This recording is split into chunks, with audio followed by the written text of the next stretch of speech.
Now, many of you remember BBQ Becky out in Oakland, California, where she called the police on black people barbecuing, just minding their own business.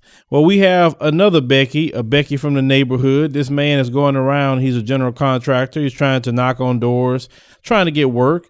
And you would see once again how Becky would be on the phone calling the police. Bro, I'm gonna blast this all on Facebook. So this white lady followed me around. She's calling the police and she's calling me a scam artist because I work for a home improvement company. So we're gonna sit back and watch how this turns out. It has nothing. She's calling the cops on me because I'm black. I knocked on the door. She's not even a homeowner. She's a renter. I spoke with the homeowner about getting a free estimate, a no obligation quote for upgrading his windows. He doesn't have to commit to anything. We do work in this area. I let the homeowner know that we're located right on Sepulveda and Victory by the LA Fitness and Costco. But this young lady wants to harass me. I showed her my ID. I showed her my Capital One. I haven't received money from anyone. I'm not scamming anyone. I'm performing a service just like everyone else. But this young lady, I believe, is a racist. She is a classic. You don't have a black boyfriend. No, you don't. Yes. No, you don't. Because if you did, you wouldn't be calling the cops on an honest black man. So you can get the hell out of here with that shit. I'm trying to protect You're calling me a scam artist in broad daylight. Get the F out of here. You see this white lady right here harassing me? You see this white lady harassing me? I'm a general contractor. I'm going around giving free estimates, and she's calling me a scam artist. She's calling the cops on me, so I'm going to wait for the cops to get here. People from getting scammed. No, we're not a scam artist. I gave her my business card, and I showed her my driver's license.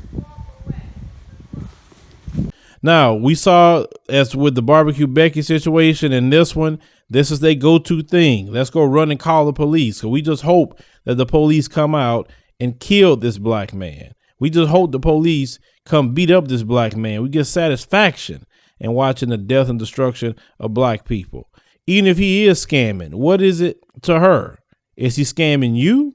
That's the only thing you need to be worried about. And you don't even own the home.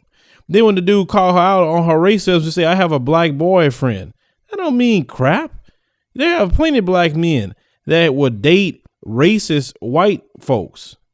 Period. They would have no problem with it. Male and female, who they fooling with. You know that Milo dude, that alt-right guy, he got a black dude.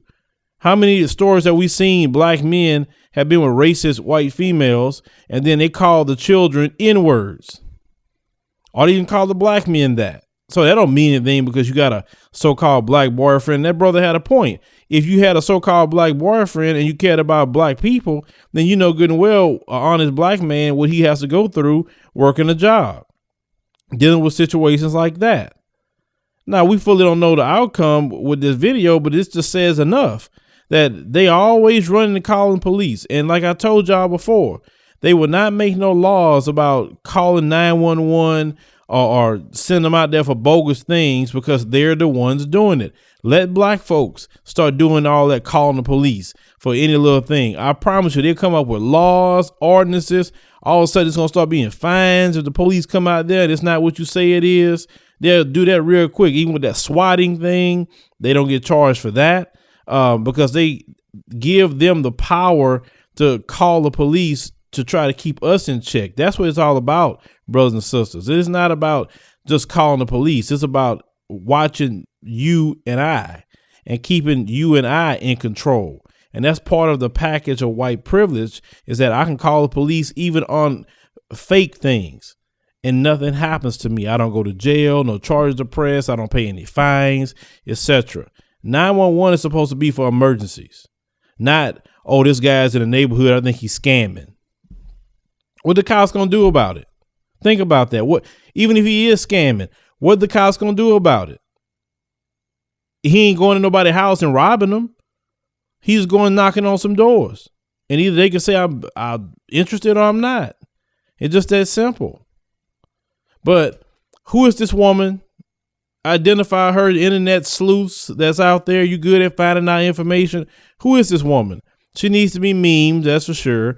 And if she got a job, her job needs to know how she races against black people, and that's the way she's acting.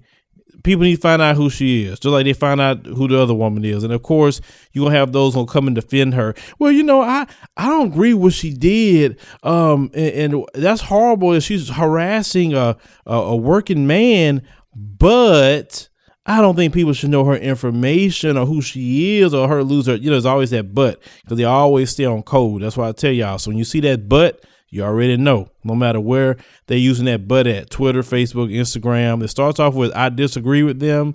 And then they may be extra with it, but I support them. Just make sure you always pay attention to that. BBQ Becky and now Neighborhood Becky is just harassing black people that's just doing their job, trying to make a living. But leave me a comment. Let me know what you think about this particular situation. It never ends with the Neighborhood Becky. They always calling, but the things they should be calling about, all them meth heads that's running around their community. They're not calling on them, but all of a sudden I guess they forgot how to call 911.